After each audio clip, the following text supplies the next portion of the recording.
Hi, everybody. Welcome. For those who don't know me, my name is Kat Zagaria Buckley. I'm the Director of Art Exhibitions and Outreach here at the university. I'm also very pregnant, so bear with my heavy breathing, please. I am so excited tonight to introduce you to the 2026 Artist in Residence here at the university, Peter Bruun. Peter is a Maine-based artist, curator, and educator who creates work that merges art and storytelling to explore healing, connection, and social justice.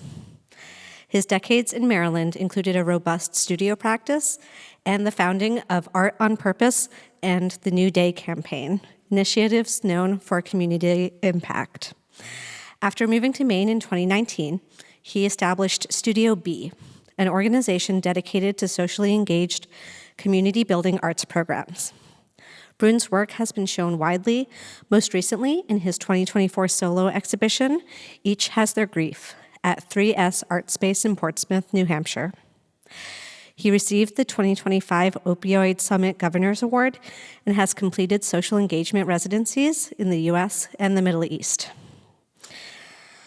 Peter's engagement with us is primarily the Even As We Grieve project, which explores how human connection helps us endure and transform experiences of pain, loss, and crisis. Rooted in Bruun's deeply personal body of work, dozens of drawings and paintings created since the 2014 overdose death of his daughter, the project invites the university and greater Portland communities into a shared space of reflection, storytelling, and creative expression. And lastly, I do just want to thank the Onion Foundation, who is sponsoring numerous aspects of Peter's residency with us. So without further ado, I'd like to introduce everybody to Peter Bruun. Please help me welcome him.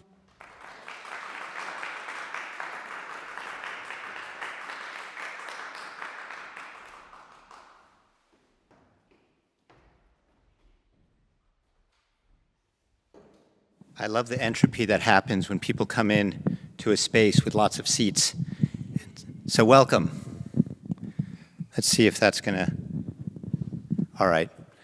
Yeah, so I'm really glad you're here. I had no idea if anyone would show up, so I'm really happy that there's a good dozen folks in the room.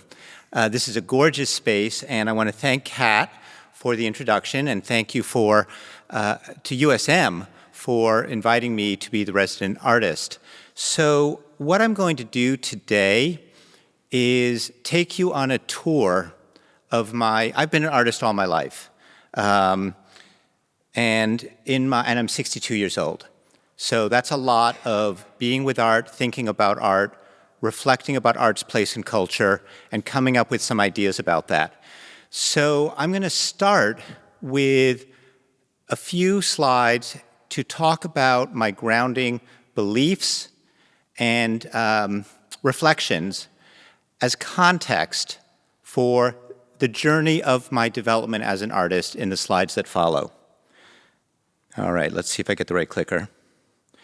Yeah, so first, art is a way to give the voiceless a platform for a voice.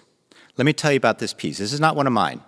I do a lot of art workshops in community, and this was a workshop about 2 years ago in Waterville, and turned out that one of the young people in this workshop had autism, and I had no idea. And I was inviting people to introduce themselves and say why they were there, and when I came to her, she burst into tears.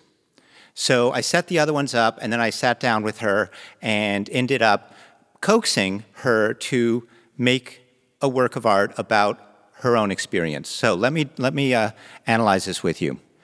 Notice the body here is tiny, and the head is huge.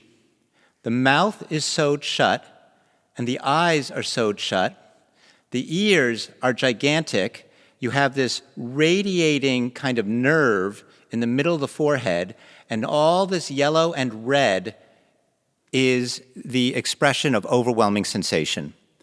And by the time the workshop ended, she was telling me the story of this piece and smiling. So this was a way that someone who experiences voicelessness found some voice. Another thing about art. Art is a great way to experience the world as much larger than we ordinarily might experience it. Back in the 1990s, I found myself standing in front of this Paul Cézanne at the National Gallery in Washington, and I had the overwhelming conviction that a human being could not have made this painting by him or herself. I'm a secularist and a rational secularist, and so to have that conviction, suddenly the world seemed a lot larger. And I would even say that it was an experience of, oh, there must be a higher power. That's the kind of power art can have, and that's the kind of transformative power I have experienced from art in all my life. Art declares and affirms identity and community and your connection to community. You have Aboriginal folks over here.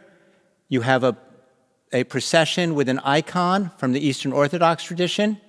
You have a traditional village dance, and you have a Buddhist sand mandala ceremony. All of these things are examples of community connecting to art. That actually carries on in contemporary ways.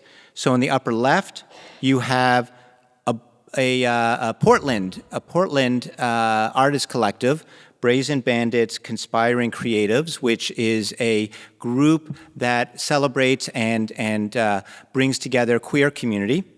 To the right on the upper end, you have Veronica Perez, whose BIPOC heritage is celebrated through her art. She was the resident artist several years ago. This is an image from that residency, I believe. In the lower left, you have Hannah Brancata of the artist collective called Force, and she was largely responsible for something called the Monument Quilt, where those who were survivors of rape created quilts about their being survivors, and that was displayed on the mall in Washington a number of years ago. And in the lower right, you have Quilters of Gee's Bend, African-American women who in our culture would tend to not be seen as the mainstream, valued, but as quilters, they have a sense of pride and community. Everyone is an artist. Anybody know who this is? You know Hannah. Joseph Beuys. Joseph Beuys is a German artist, and there's a story to his work. First of all, Joseph Beuys believed everyone is an artist. He thought of thinking as a kind of sculpting. And so to be human is to be an artist. This piece is called Democracy is Merry. And it's a photo documentation where he scrawled in German, Democracy is Merry. But the photo documentation is when he was on the faculty at the Art Academy of Dusseldorf. He was the head of the monumental sculpture department.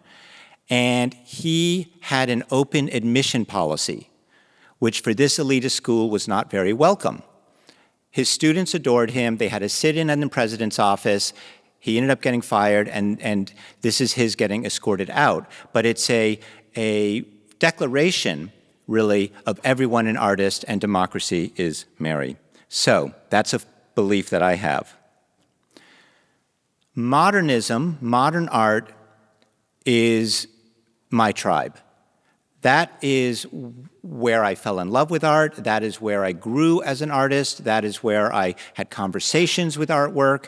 And so very much in terms of the paintings and drawings I make, that is a tradition that I feel extremely at home in. So back in my late 20s and early 30s, I lived in Baltimore, and I used to go to New York on regular monthly trips. I'd drive up and arrive early in the morning and spend the mornings in galleries, first in Soho, then in Chelsea, having all kinds of epiphanies in front of artists like Bryce Martin. And then I'd get on the subway to go to the uptown museums. And I always experienced a kind of cognitive dissonance. Here I was in these galleries having spectacular, spiritual, transformative epiphanies between me and the work, and then I'd get in a subway, which felt like an entire different world. And I thought, and this thought rattled around, what does this world have to do with that world? How can you bridge that dissonance? And in many ways, I'd say that's been my project as an artist. Okay, my art. When I was younger, I've always been a figurative artist. I've always enjoyed drawing figures, and figuration has always been the ground of my work. So I would fill sketchbooks with copies of master drawings, anatomical books, live figures, you name it. I wasn't always going for anatomical correctness. This is from my first drawing class in college. So drawing for me was also very expressive, and you see a lot of angst that you might associate with a college student thinking about the meaning of life. Okay, so this is a watercolor that I made early on in this period, and I'm including it here because it kind of anticipates what follows. So what I wanted to say about this piece is art is smart. And what I mean by that is when you make art, you might think you know what you're doing, but usually, if not always, trusting intuition, the art is telling you more than you realize. So in hindsight, I look back at this and I realize that it's telling me about something that's coming up. Notice it's a faceless mannequin in a niche. When I got to graduate school, I knew how to paint and draw, and I had no idea what to paint and draw. So a mentor of mine said something that was extremely obvious, which was, why don't you try something personal? And there are lots of things that could be personal, but for me, the only personal thing I could think of was a self-portrait. How more personal could you get? So I kept doing self-portraits. And as I kept going, they started to become more featureless. So here, for example, the eyes are just some swatches of marks. Marks are starting to break apart. It's a self-portrait, but in no way does this look anything like me. The marks are starting to have a sense of, as I say, breaking apart. By this point, all bets are off. The marks are still flesh-colored, same kind of palette, but they now are describing nothing. They are floating around looking for something to describe. I think I need to say something about my childhood at this point. I was a child of divorce. At my father's house, I needed to be the child I believed my father wanted me to be. And at my mother's house, I needed to be the child I believed my mother wanted me to be. And the one child I never figured out how to be was myself. So I realized at this point in making my work, I'd been doing self-portraits for 3 years now. I realized that I was literally trying to figure out who I am. There was a psychological aspect of discovering myself through this project. This is actually a tiny painting. It's like 12 by 12 inches. That's an even smaller watercolor. It's about 8 by 8. So a word about my methodology as I worked on these, especially in a square format. I started working in a square format and never left that for many years. You can work on it in more than one side. So I would look in the mirror, make marks, and then I'd spin the painting or drawing 90 degrees and overlay that with more marks. And I would do that again and do that again. And in the chaos of marks, some sense of image would start to emerge. And so my job as the artist was to try to pull out what I sensed that drawing or painting wanted to be. Now, I don't know how many of you are artists, but when you have that sensation of the art making itself, that's a pretty sweet spot. And that's what I was always looking for. I was always listening to the work to try to tune in to what it wanted to be. It's a little gouache painting.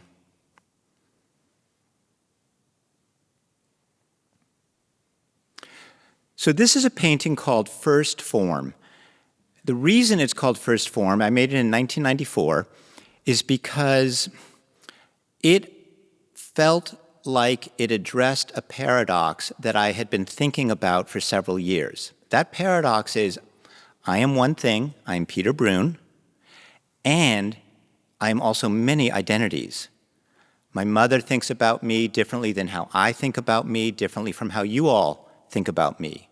My moods would shift from day to day, year to year. So how to reconcile that notion of one thing and also many things?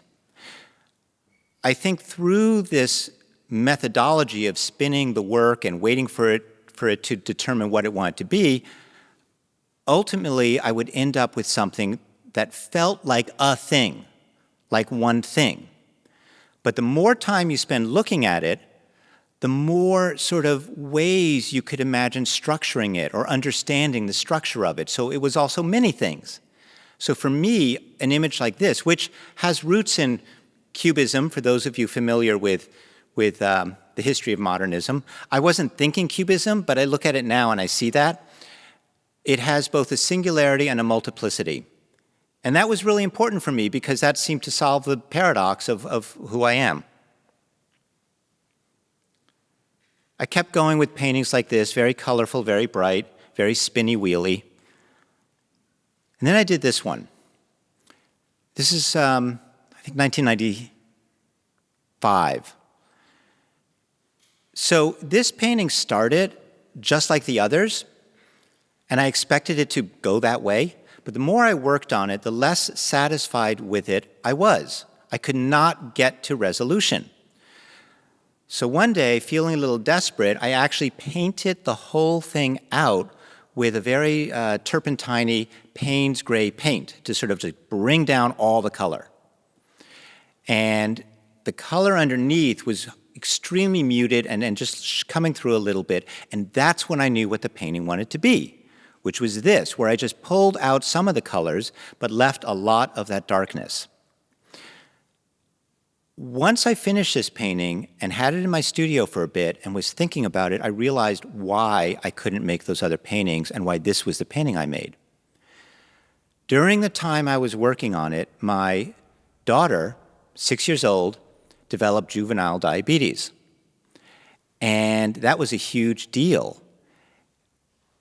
I don't know how many of you are parents, but you don't think of death in your young children in the same breath. And this was a potentially deadly disease. So the shadow of mortality had entered our family, and this was my way of processing that. So this painting became hugely cathartic for me and speaks to that therapeutic value of simply making art. Did I say it's called Dad? It's called Dad. As I kept going, the drawings got simplified. You can see in the erasure marks, those are all marks from looking in the mirror. By this point, once I had a singular form, clearly these are not self-portraits in any sense. And I didn't think of them as self-portraits at this point. We're in the late 90s now. I began to think of these works as emblems of identity, markers of identity. That sounds really abstract, and I think as I keep going, what I mean by that will become clearer. This is pastel and charcoal. All these works are small. I usually work around 24 by 24 or smaller. This is, I think, 14 by 14. This is a larger 24 by 24, maybe 18 by 18. These are pastel. Okay, so another word about my methodology. So the green is actually pastel on white paper, really ground in. You can see around the edges and whatnot, these little flicks of marks, those are pencil marks. Those are pencil marks from me looking in the mirror. And you can tell it's looking at a face because you have moments where there's like eyebrows, little mouth action, ears over here. So I would put marks down and then, again, listening to the drawing, look for, in a kind of feng shui way, that's a great word, connecting or creating that singular form, that generic form, in a way that used those marks like dots, sort of like my own connected dot drawing. And I'd spend really long time fussing with where the lines were, their thicknesses. The lines, by the way, are gouache. So this is gouache and pencil and pastel. So self-portraiture remained my doorway for making the work, even as the work had nothing to do with eyes, nose, mouth, etc. Really simple. Okay, so I talked about the workers as emblems of identity, markers of identity. In 2003, my stepfather, who was about my age and super healthy seeming, died of a massive heart attack. That was the first time someone dying triggered my need to make art to heal as a way to cope with that. So I made 9 of these little drawings within a few weeks of his death. And what I'm thinking about here is the blue circle is kind of like, you might think of it as like the sky. I'm not religious to the extent that I believe in heaven, but I was thinking about that sort of notion. But you also have up here at the top, this could either be understood as a flaw, that little charcoal line there, or you could see it as like a container, and that's an opening. And it's an opening where, for example, a soul might come out. I was specifically thinking about in tombs from Neolithic China, there are these jade discs, which nobody knows exactly what they mean, but they're placed on the buried sarcophagus or funerary wrappings. And the notion is these discs were where the soul could come out. So I was very specifically channeling that. So for me, these are emblems of my stepfather's identity at the time of his passing. I also made watercolors that were lighter, kind of joyous. Some people sort of describe them as flying birds or butterflies. But can you see how it's still self-portrait? Eyes, nose, mouth. Is that clear? Yeah. Okay. So from about 1987 to, I don't know, 2003, about 10 years. For about 10 years, I drilled down on this self-portraiture, ending up with multiple different manifestations of images. The important thing about this work to know is that I'm not thinking about context at all. Everything exists within the 4 sides of the piece. All of my attention was in that. So that in and of itself is a kind of operating the world with blinders on, drilling down into yourself, okay? I would argue that in some ways it's a mirror of what happens with the modernist artists who I so love. Cezanne in the upper left, Bryce Martin, lower left, George Brock in the middle, Willem de Kooning on the right. Each of these artists obsessively drilled down into making art through the lens of their subjective experience. They were fully trying to be themselves with no consideration of what you might call context. It was all about creating a work of art within all of the edges. And in many ways, that is a self-centered pursuit. And of course, self-portraits are pretty darn self-centered. So in a sense, I was making, in the entirety of the project of making these self-portraits, making a statement about the self-centeredness of modernism as a period of art, or as a way of thinking about art. So, you could say, yes, each painting is a painting, but then there's sort of this meta project of critiquing or shadowing or echoing the entire run of modernism. Then something happened. Literally, one day, after being in the studio, I went for a run. And on that run, I saw a sign for a real estate company called O'Connor, Piper, and Flynn. The colors on that sign, their logo, are hot yellow and Prussian blue. And I ran by that sign, and I thought, I want to make a drawing with those colors. So the next day, I took one of my self-portraits and basically copied it and used blue and yellow to fill the form.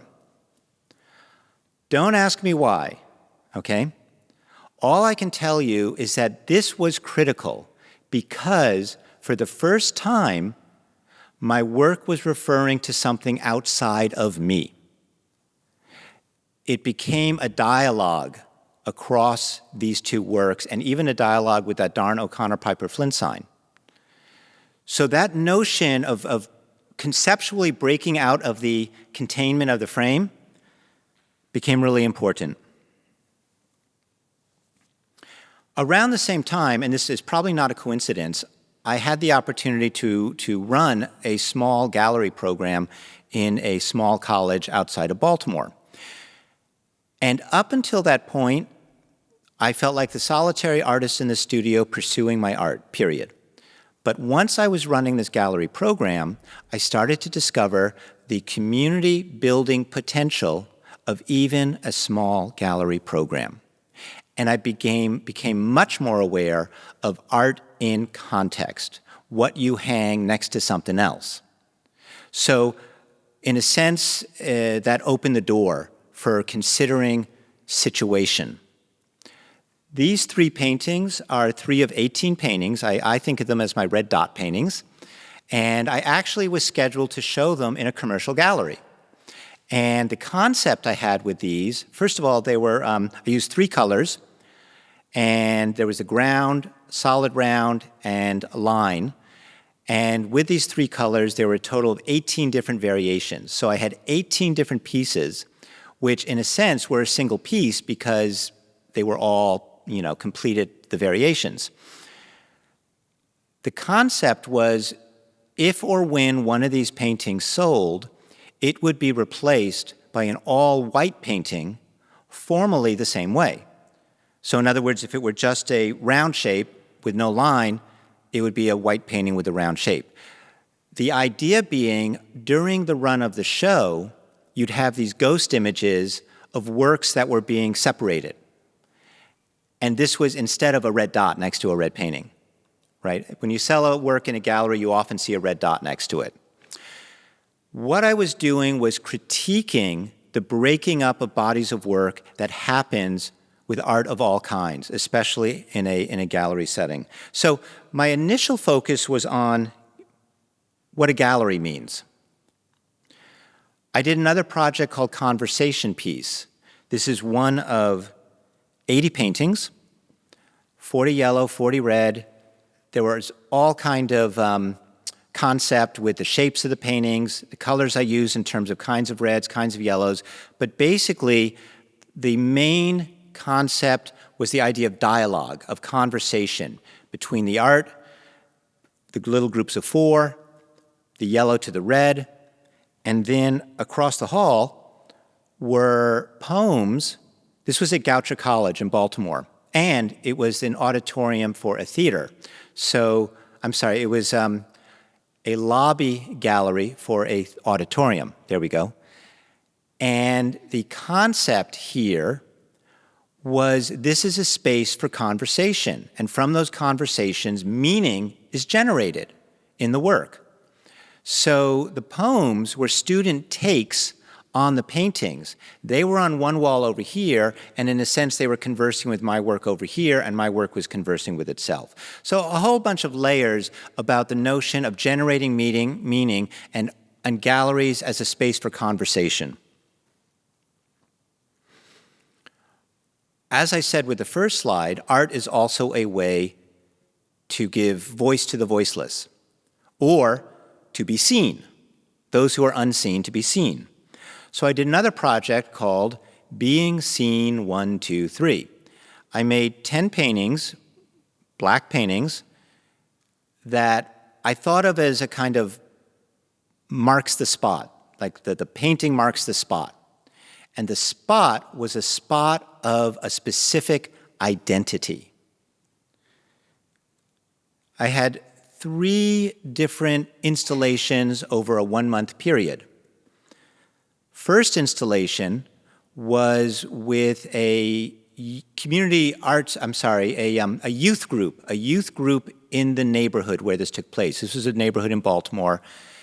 And they had made mostly painted chairs, a couple people made small things for the wall, but basically these young people who were underserved, at-risk youth, were making work that was about their own value.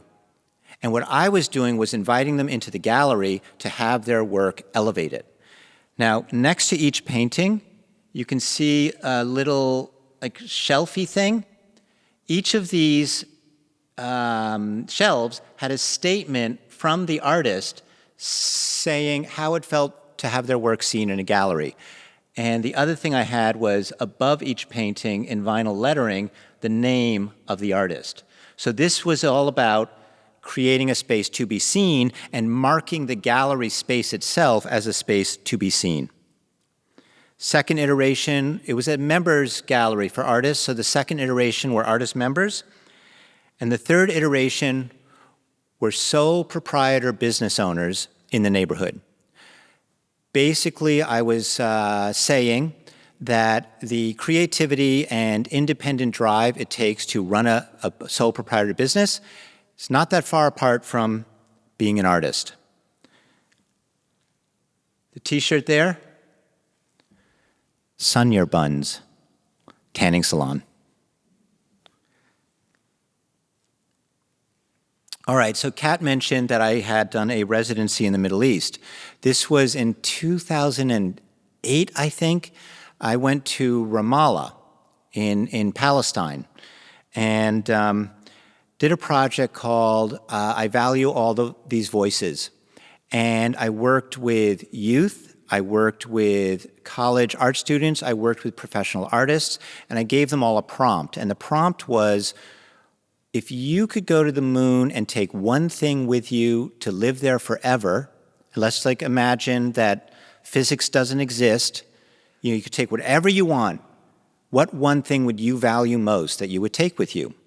And they all did their works about the thing they value most.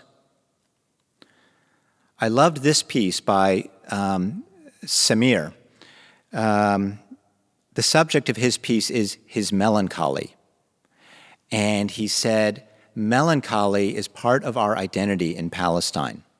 And our melancholy manifests in our art. And so I would take my melancholy because that's who we are. For this project, I painted the gallery with colors of the Palestinian flag. And actually, a couple people picked a Palestinian flag as the thing they would bring. And over here, there were 2 of these. There was one on the other side of the room, too. There were 2 little paintings by me, which were made with gold paint, which were, for me in this case, emblems of value, identities to value. And I had a little bit of writing on the wall. I value all the voices in these rooms. So I was bearing witness to affirming the value of the folks I was working with and their experience. I just want to underscore all of this work, it's now 2008, and I'm still entering the door with self-portraits. That's still my way in. Everything that you've seen, with the exception of the O'Connor Piper Flynn drawing, looked something like this at its opening moments. So, going back a little bit, in 2005, I founded Art on Purpose. Art on Purpose it was a nonprofit with the mission of using art to bring people together around issues and ideas. And it was through Art on Purpose that I really developed what I would consider to be my community chops. I'll talk you through a couple projects. Both of these projects were in partnership with the Walters Art Museum in Baltimore. The Walters Art Museum is a collection museum. Henry Walters, his collection, beautiful museum. And when I founded Art on Purpose, the museum went from paid entry fee to free. So, you used to have to pay $10, now anybody could go. That radically changed their mandate to be from being for what you might call an elite audience to everyone in Baltimore. And they needed to figure out how to get regular Baltimore folks to come into their museum. So they came to me at Art on Purpose. They had a traveling show about maps, historic maps of all kinds. There's one example of one of the maps that would have been in that show. What I proposed and what I did through Art on Purpose was a project where we partnered with 24 different Baltimore neighborhoods. We hired teaching artists for these neighborhoods, and each neighborhood collectively, residents from those neighborhoods would make maps formally based on, the maps from the Walters Museum were used as templates for ways to carry information for mapping. And so they would choose which map they wanted to base their map on, and they would make either a map collectively or individuals would make a map. And we then had, so here you see folks in one neighborhood making their individual maps, and here they are at the Walters Art Museum with their maps on display. Over an 8-week period, we had 8 one-week-long exhibitions. Each of those exhibitions had maps from 3 different neighborhoods, and each of those exhibitions had events. I arranged the maps around topics. So there were maps about youth in the neighborhood. There were maps about greening. There were maps about housing. There were maps about neighborhood treasures. I would cluster those, and then I'd invite nonprofits that worked in those areas, such as Parks and People for the greening one, and we would have events that both celebrated the neighborhood maps and spoke to the issue that their maps addressed, and the Walters Art Museum's map show would be open and available. And they were so excited to go down and see the original maps that they were basing their maps on. So this was a beautiful kind of harmony between what you might call specialized or even elite art and regular people's stories. I won't go into as much detail with this, but the other project we did, they had another show called Heroes in Our Midst, and it was a show of Greek ceramics with different heroes, one of them being Odysseus. This is the sirens singing, and he's tied himself to the mast. And what we thought about was what populations have experiences like Odysseus? Odysseus, who was basically homeless for 10 years and wandering for 10 years. So we worked with homeless populations or organizations that worked with the homeless, and we also worked with those who served refugees and asylum seekers. And we did art workshops, and so this is somebody's drawing about their journey across the border. Here is a woman who made another drawing about that. This is somebody from the Middle East talking about his 20 years in a refugee camp. Here is somebody's recollections of war in their country that they sought asylum from. And again, we had multiple community events. So Art and Purpose lasted from 2005 to 2012, and with its success, I ended up being more of an administrator than a creative person. So I was ready to stop, and I had hardly been in my studio. So then I returned to my studio, and to get started, of course, I started making self-portraits. And this time, I kept stopping just at this point. I wouldn't go beyond this point. And they were collecting. I was making more and more of them. I had about 20 of them. And I thought, oh, I think I want to make 49. I could see a 7x7 grid. That's what I want to do. And then I realized I was 49 years old.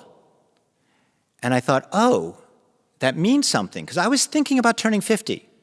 Not only was I thinking about turning 50, having just left Art on Purpose and having had about 25 years of really busy professional life, I found myself thinking less about what's next for me and more about where I've been, and more to the point, what future my daughters might have. So I thought of 50 as a real inflection point, and I thought that's pretty interesting. We don't have any rites of passages for people who turn 50. So I decided to create one. Okay, bear with me. Over here on the left, you see my 7x7 49 drawings. This was on the entrance of an exhibition called Autumn Leaves.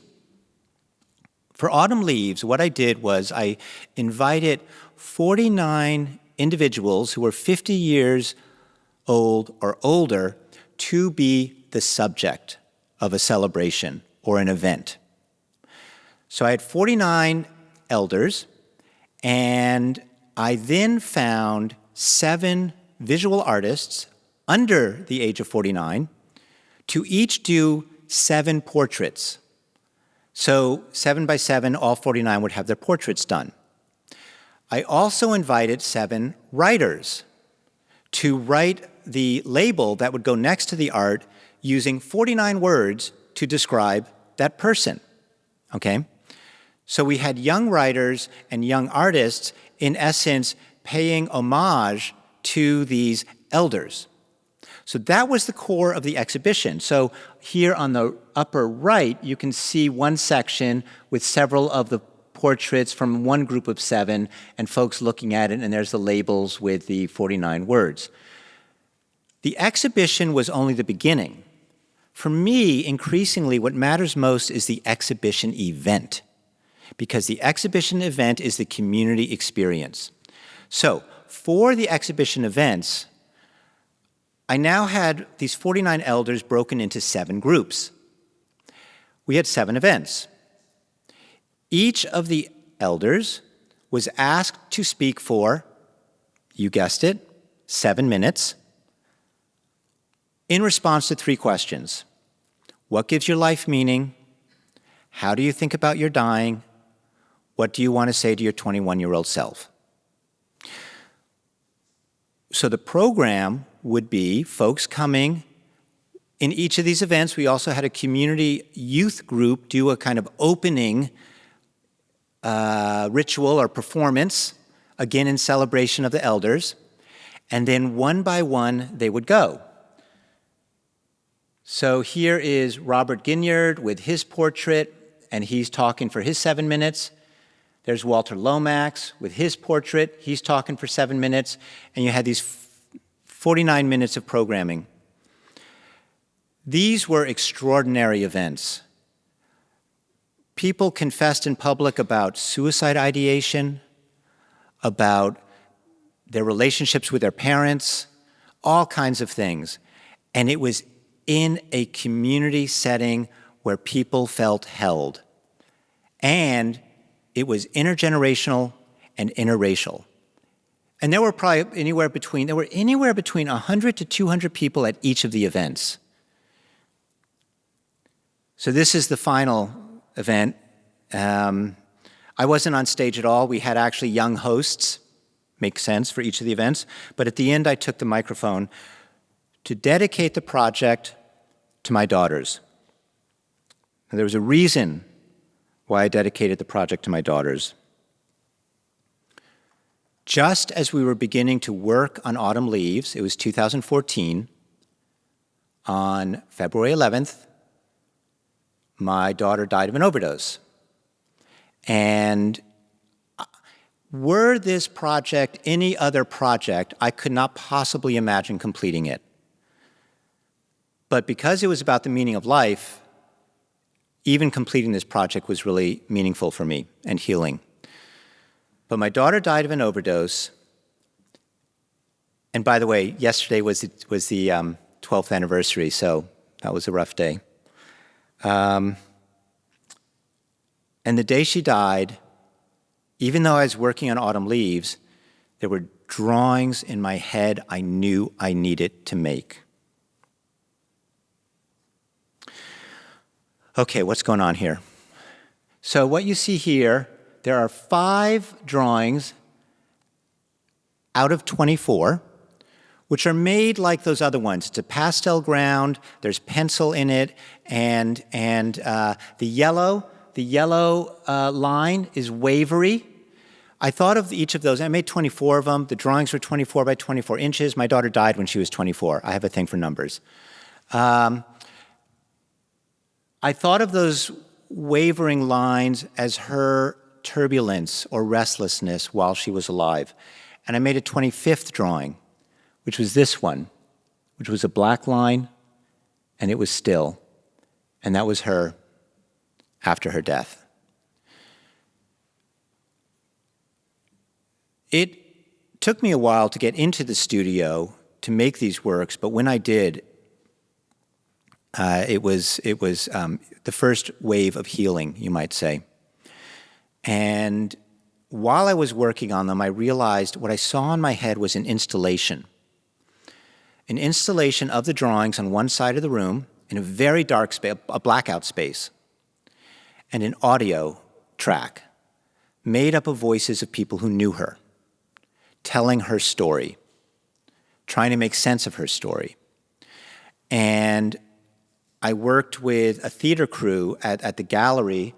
It was a college gallery, and we came up with a timed lighting system. So when the first voice started, one spotlight would go on one of the drawings. And then the next voice would come, and another one would come, and then all 24 would be lit, and then the gallery, the lights would go down, and she's dead, and then a light on the other side of the room would go up. Nobody would have seen this painting because of the pitch darkness of the space, but that was the one of the black line, which was framed, meaning separated from the air, whereas the 24 red drawings were all pinned to the wall in the air. So there was a whole concept, but the point is, it was an immersive experience with a literal story attached to the works. And to give you just a tiny flavor of that, I created a small excerpt of a couple of the audio pieces, and I have these drawings to illustrate it. Walking up to the Maine house and saw Lori and Mary Jo, one of the other nurses, just sprinting with equipment down to the lodges. I walked into the main hall and I said, "Is Elle here?" They said no, and somehow I knew it was Elle. Mary Jo came in. I said, "It's Elle, isn't it?" Yeah, and I said, "Is it gonna be okay?" Just pray, baby, just pray. And I was just getting so mad, like, where's the fucking ambulance? I don't hear sirens. I scream, where's the siren? Someone needs to be here right now.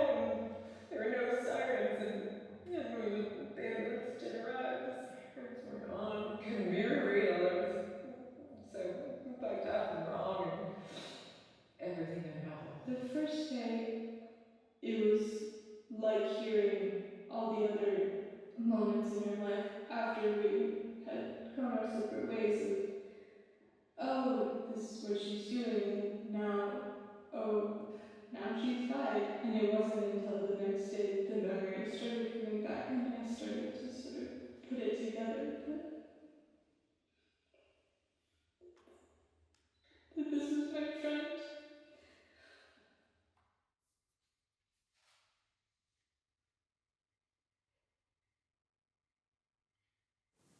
So when that show went up a year after she died, I have never felt her presence so much as I felt when I was in that gallery. And I cannot tell you how many people were profoundly moved by that experience. So that was very meaningful. At the same time, in the wake of my daughter's death, I felt tremendous urgency to do. So what I did was started something called the New Day campaign. At the very last event of Autumn Leaves, I announced it. That was November 2014. January 2015, we had an organizing meeting, which 70 people came to. What originally was conceived of as a project with 4 exhibitions and a dozen events became a project with 16 art exhibitions and 63 events. Now, when I say events, they range from a 4-part film series to a half-day symposium to a panel discussion. There were just numerous kinds of events, all drilling down into stigma related to substance use and mental illness, and challenging that stigma and building a more healing place. Thousands of people came. Dozens of organizations that worked in this field participated. It was an extraordinary ride. And on the last event, we had a film made, a short little video, about 1.5 minutes long, which I'll play for you.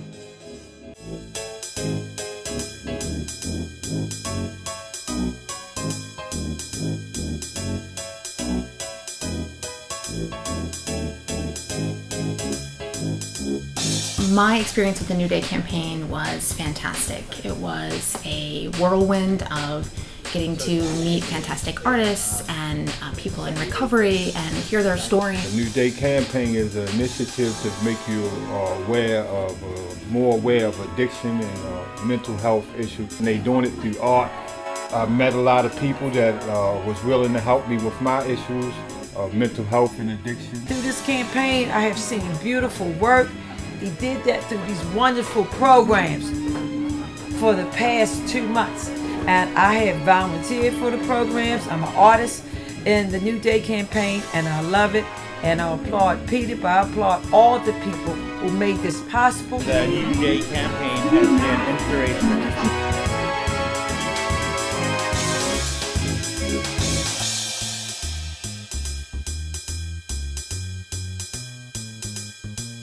The New Day campaign, I think, is a much needed initiative. It's been extremely transformative.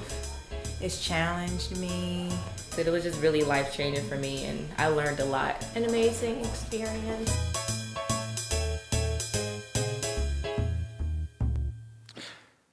So after the New Day campaign and after Ellisif's story, I kept doing New Day campaign type things. Originally, it was just going to be finite, that 1 year. But there was so much demand for it. For the next several years, it was actually my main source of income. I was traveling all over Maryland doing projects like that. In the meantime, I returned to the studio gently. And for the first time, I wasn't doing self-portraits. Ellisif's drawings for Ellisif's story was the last time I made works based on self-portraiture, because I was no longer focused or interested really in identity. I was interested in relationships. So I started with sketches, which were for me about my relationship with Ellisif. This is, it says the words, if you can't read it, it says, "Last hug, I didn't know you would die. I wear my melancholy like a shirt." See, I'm like processing my grief, right? Holding, slipping, like two people holding each other, but they're slipping apart. Crying big green tears the night after you left. 1,000 tears. I didn't have any large project in mind when I was doing these. I was just doing this between and betwixt the New Day campaign. By 2019, I was exhausted and I needed a change. My marriage had fallen apart, everything had changed.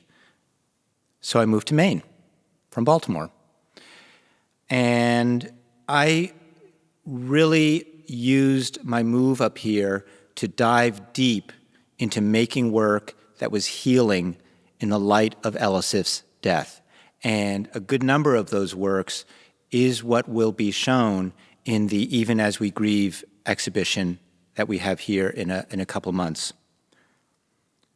One series I think of as my memoir series. When I first got to Maine, I would every evening go by the waterside and I would just write.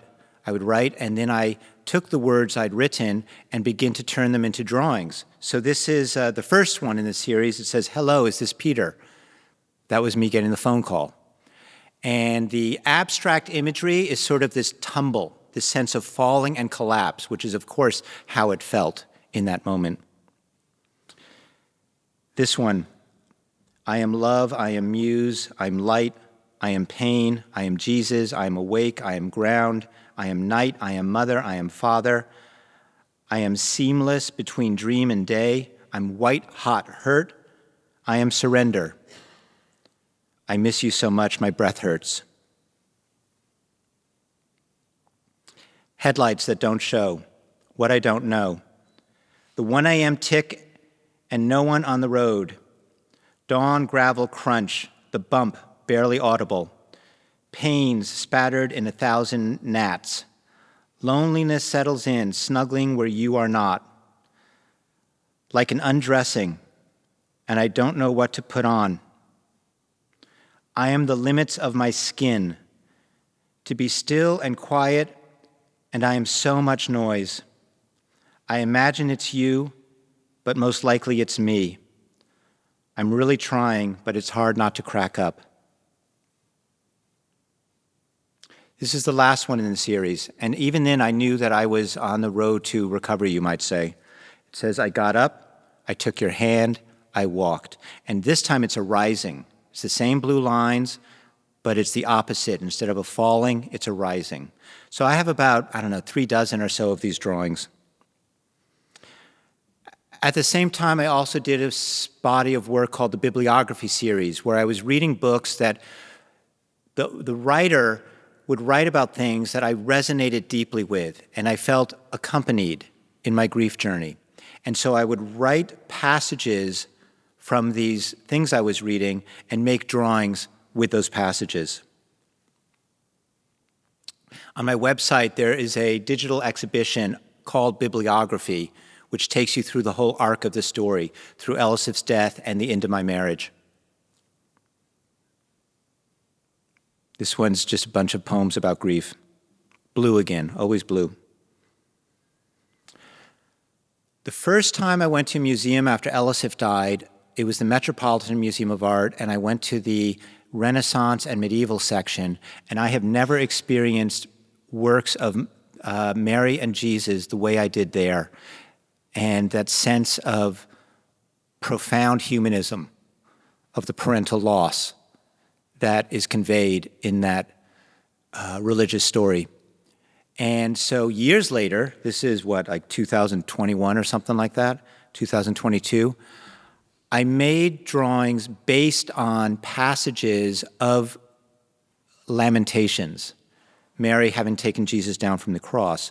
So my drawing on the left is based on this painting on the right, and what I've done is I've left out all the features, but I just have lines. I have lines of connection between one body and another, one person and another. And I think of these as portraits of what remains, and what remains is love. It's a Botticelli that this one is based on. Did another series called Big Crying, because crying was such a huge part of all of this.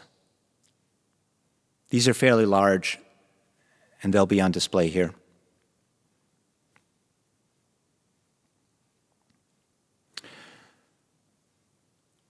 At a certain point, I recognized that the reason I was okay was because of a new community I found after Elisif died. those who were affected by addiction, those who were affected by loss from addiction. These were my people. And were it not for those people, I would not be okay. So I thought about the arc of my life, and in that arc, what had happened was basically, imagine, me as a boat, okay? My life is a boat, and everything I care about is in this boat. My family, my job, my home.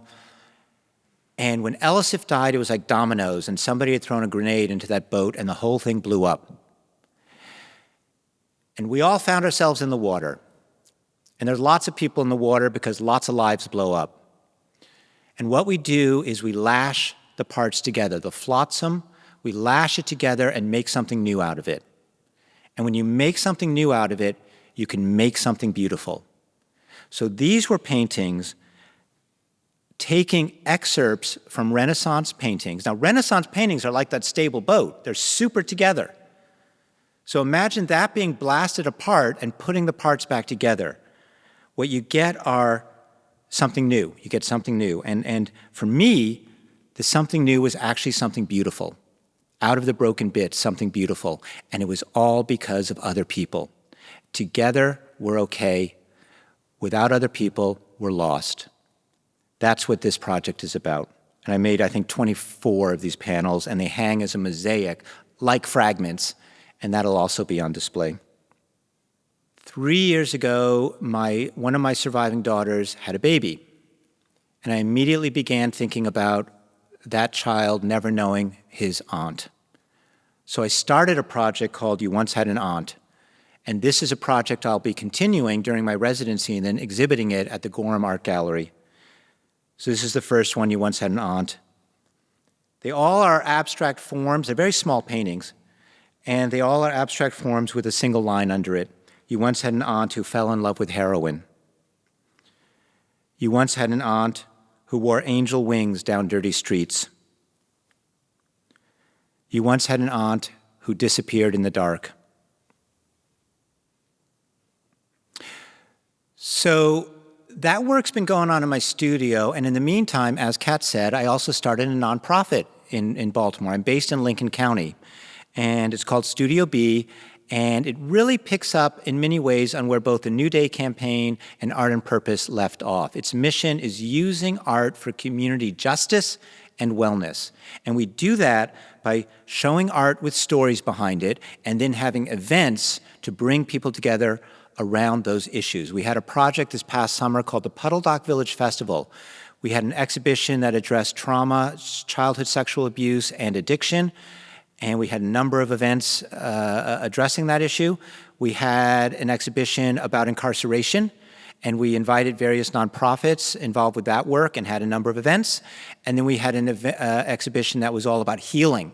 And we had all kinds of healing things. So this image on the left, the image on the right is the first exhibition, and the image on the left is the closing event where we had a cacao ritual to close the entire project.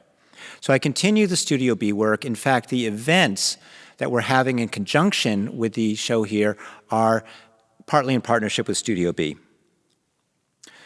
Meanwhile, I'm also just in the studio making work without any story that I'm aware of. And I love making art, you know? I don't have to know what the story is. I just make it. Sometimes I know the story, sometimes I don't. I think these have something to do with lines of love and lines of connection, but I'm not sure yet. There's something going on here. And I expect after this residency, I'll be pursuing this direction a bit. But the point of that is, I'm still where I was when I began. Modernism is still in my bloodstream. The reason I think I never pursued a career that had me seeking gallery representation. I don't have a CV that reads like other artists' CVs. I have a different kind of CV. And the reason is because I always felt ambivalent about that art world. So on the left, you have David Ross. In the center, you have, I'm spacing his name, Leon Black, and on the right, you have Jeff Koons. David Ross was the director of the Whitney Art Museum. He was also the director of the School of Visual Arts in New York. Leon Black, trustee at MoMA, and Jeff Koons, you're probably familiar with, an artist. All three of them are in the Epstein files. And there was an article in the art magazine called Hyperallergic recently that spoke to, it kind of highlighted for me where my ambivalence about that art world lies. And I'm going to read you some excerpts from it. The culture that Jeffrey Epstein represents is deeply embedded in the art establishment power structures that force themselves onto the rest of us, creating dynamics that exploit, degrade, and turn us all into cynics. Since the 1980s, and the 1980s was when I began making art as an adult, there's been a slow decline in the arts as academia, arts organizations, artists, and every other aspect of our field cozy up to an increasingly wealthy cadre of donors who are not only divorced from everyday people, but face no consequences for their nefarious actions. Who are we actually making art for? Sometimes I think we don't consider that question enough. If the art you're making, exhibiting, and circulating can only be supported by the people who pull us into the mud with them, is it worth it? Now, there's a baby in the bathwater. The baby is all that great art that I experience in galleries and museums and centers of art elitist power. I love that art. But there's also bathwater. And that has led me to find this different path where I want to hang out with different folks. For many artists, this is the golden ring, getting into the Whitney, getting into MoMA, being a Jeff Koons. I confess to ambivalence, but it is definitely not my golden ring. I'd rather hang out with Riker, who has much better taste in ties. So who is Riker? Back when I did the exhibition in Portsmouth 2 years ago, which showed some of this work, which I've shared with you, we did an art workshop with children whose parents had died of overdose. And this is Riker, smiling so proudly, where on display are his 3 drawings, which are a sequential series of a memory he had of fishing with his dad. They did the fishing derby together and they won. And he was so proud of himself and so happy. And that story is told in these labels right here.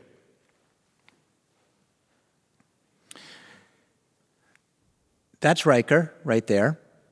And he's reading something he prepared to a gathering to celebrate that work.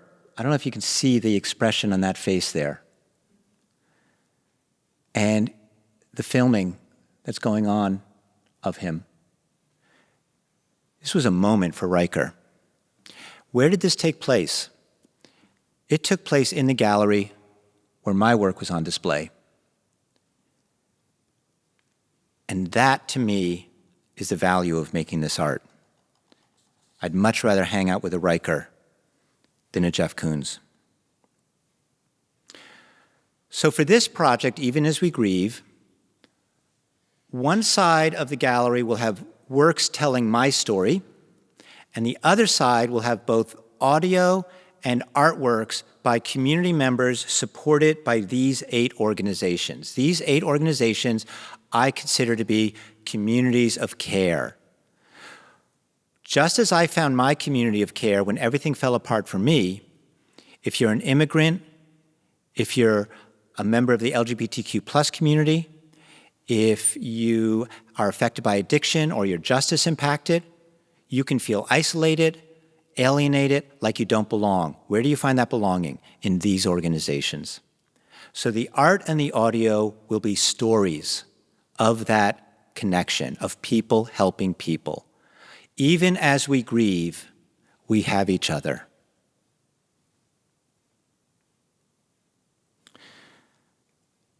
It's almost my last slide.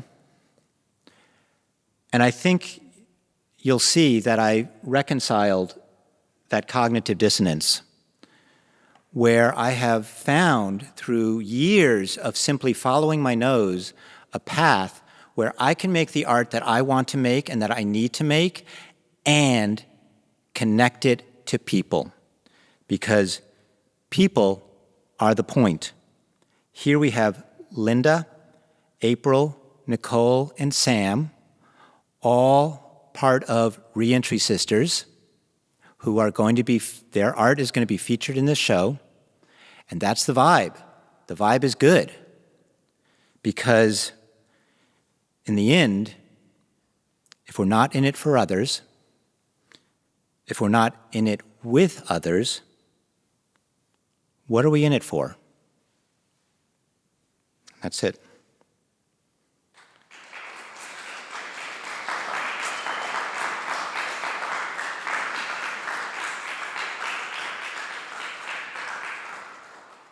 I went on for a long time. Thanks for your patience. Does anyone have questions or comments? We have a few minutes left.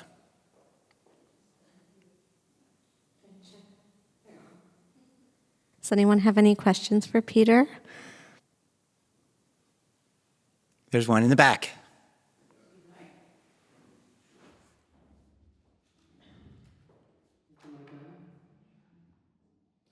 Thanks for a very interesting talk and poignant as well.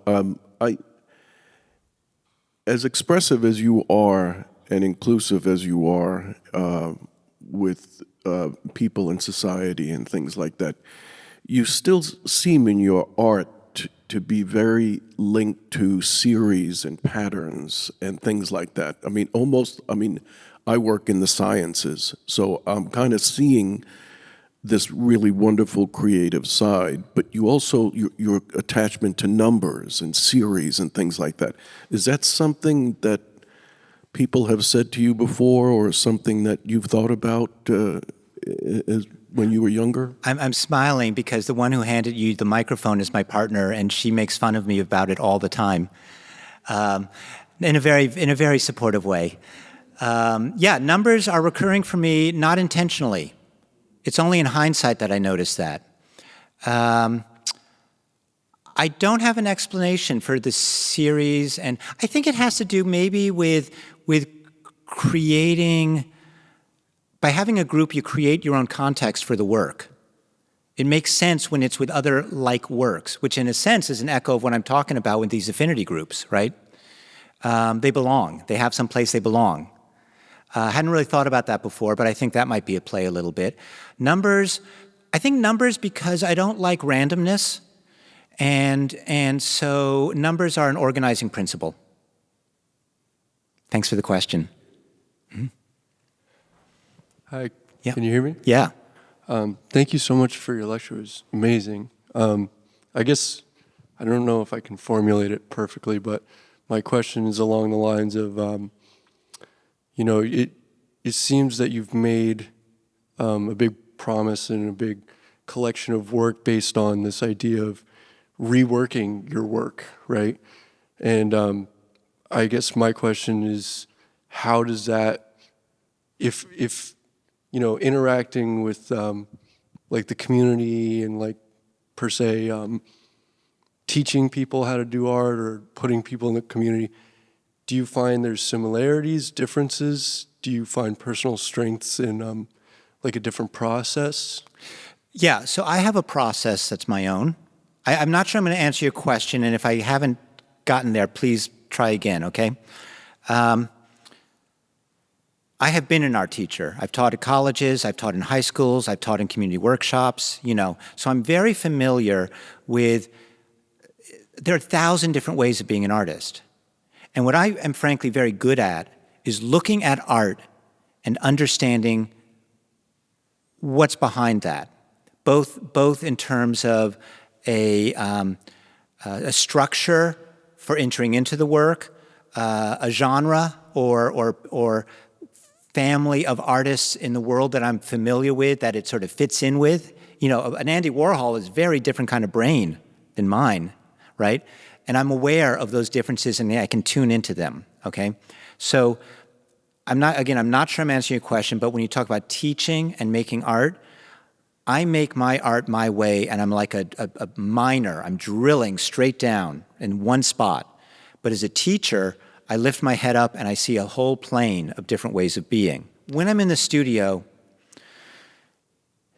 it's intuitive.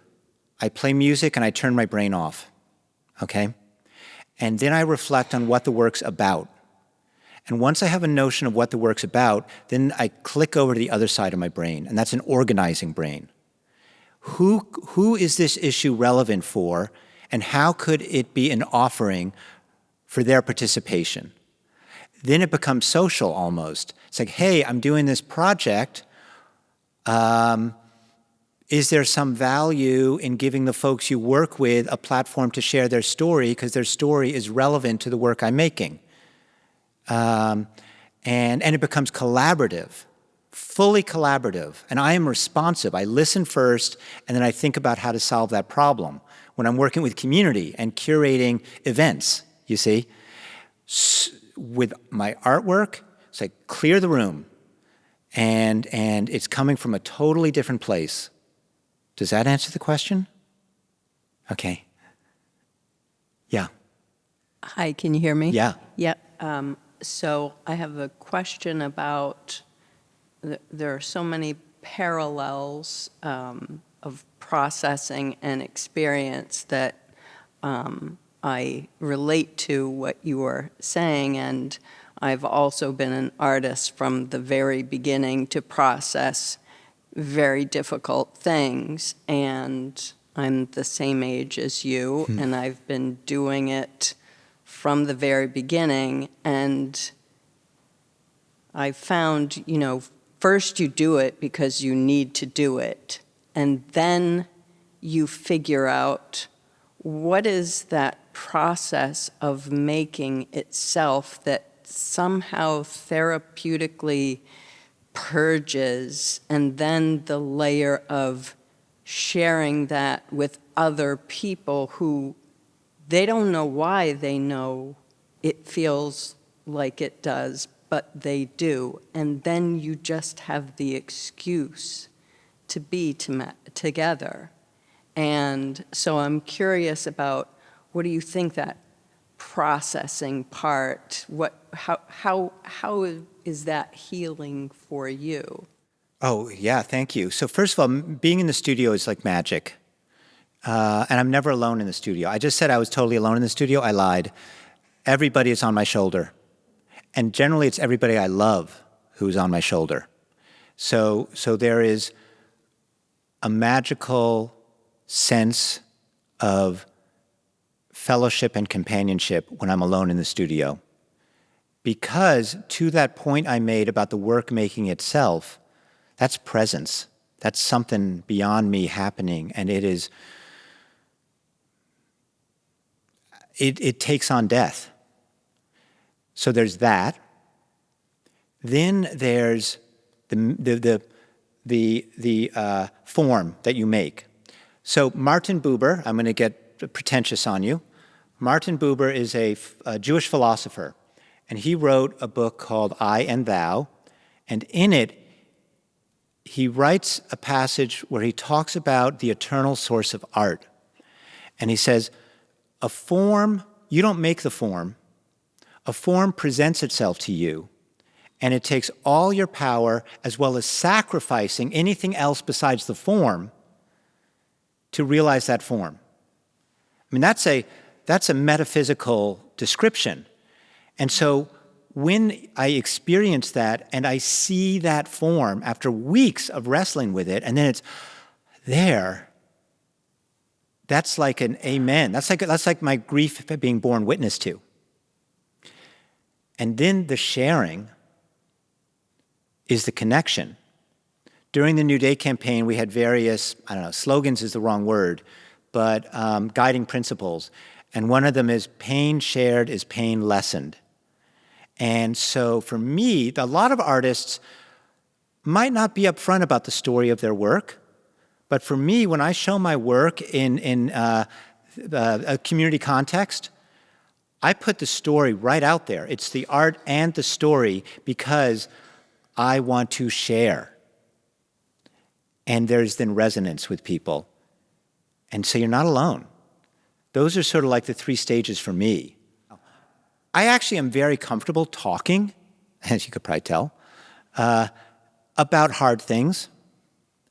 But first I have to make it. And then I have to feel it. And so that's why the community part's always second. Then I can talk about it. May I ask what you listen to in the studio? Give away my 80s background. I play music loud, but I wear headphones when I'm in the studio, so don't worry, Hannah. A lot of Bruce Springsteen, a lot of Elvis Costello. I've recently actually been listening to Renaissance by Beyonce, just to throw a curveball at you. I listen to a lot of the music that has been around in my life. And Leonard Cohen, you know, it changes. It changes. I really think hard about what music to put on. But generally it's that genre. It's not classical usually. It's not jazz, you know. All the abstract expressionists listen to jazz, not me. Yeah. Thank you. Mm-hmm. Anyone else? Just want to make sure everybody good. Okay. Well, I want to say thank you so much, Peter, for such a wonderful talk. Thank you for giving us a view into your practice. One thing I didn't share during your introduction is that I know Peter because I used to live in Baltimore, and my mentor, George Sissel, knows Peter, who is a curator.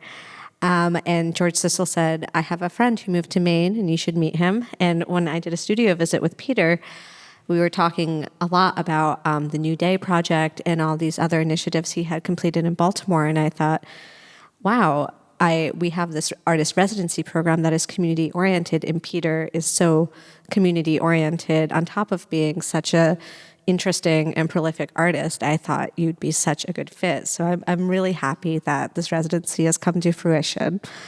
I also think that after seeing more about your practice, I feel like initially when you said you were in your MFA program, you were looking for a way to bridge dissonance, and you were examining the self-portrait, and I feel like you've found it. When you deconstruct the self, when you're trying to figure out what constitutes the self, it's not necessarily that the self is just all you. It's everyone who is around you. It's your community that helps you constitute and put those pieces back together. That's right. I think that last painting, when I said I think I'll do more of these, I think that's something about that. Yeah. You know, we are our connections. Mm-hmm. Yeah, and thank you. And George Sissel, the very first exhibition I curated when I was running that gallery program, first gallery program I ever ran, was Baltimore Collects George Sissel. It was his collection. And he taught me in his way how to do that. So, yeah. Thank you so much, Peter, and thank you to everyone for coming this evening. Thank you all so much. Find me.